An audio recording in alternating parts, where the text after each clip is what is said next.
Leibniz's Discourse on Metaphysics, section 5. Now, in 3 and 4, or actually 2, 3, and 4, we've just seen that Leibniz doesn't allow the rules of perfection, the standards of goodness, to be either arbitrary or such that there's always a more perfect. There's got to be the best. There's got to be a reason dictating why God creates the things he creates.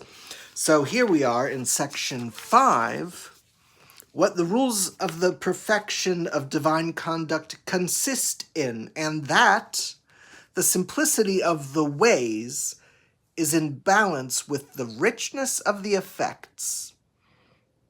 So there's a balancing between simple ways or means and richness of effects. Therefore, it is sufficient to have the confidence that God does everything for the best and that nothing can harm those who love him. But to know in detail the reasons that could have moved him to choose this order of the universe, to allow sins to dispense his saving grace in a certain way, surpasses the power of a finite mind, especially when it has not yet attained the enjoyment of the vision of God.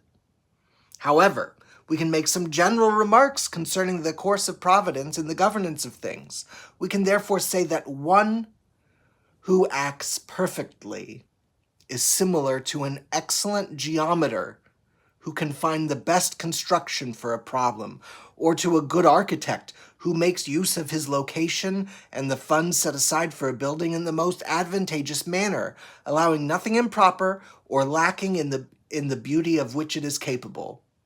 Or to a good householder who makes use of his holdings in such a way that there remains nothing uncultivated and sterile. Or to a skilled machinist who produces his work in the least difficult way possible. Or to a learned author who includes the greatest number of truths in the smallest possible volume.